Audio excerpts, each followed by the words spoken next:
Marisol, kumusta na ang mga ito at nakauwi na ba sila sa kani-kanilang mga pamilya?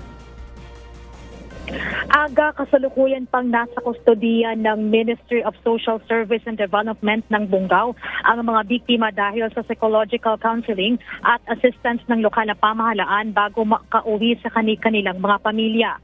Nailigtas ng Philippine Coast Guard sa Central Tawi-Tawi ang 19 na biktima ng human trafficking na sakay ng barko patungo sana sa Malaysia.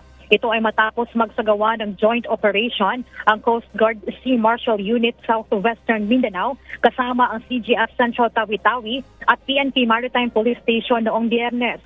Na-rescue ang mga biktima matapos subaybayan ng Sea Marshal Unit ang sinasakyan nitong MV Ever Queen of Asia na dadaong sa bayan ng Bungaw. Ayon sa Municipal Interagency Committee Against Trafficking ng Bungaw, ang mga biktima umano ay naglalayong bumiyahe patungong Malaysia sa pamamagitan ng backdoor channel upang magtrabaho sa naturang bansa na walang legal na dokumento.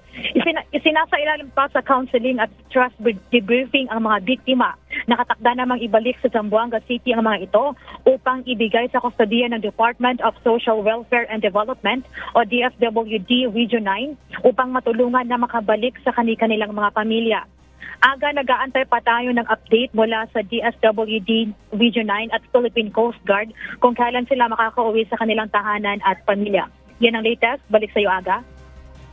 Okay, maraming salamat, Marisol Montaño.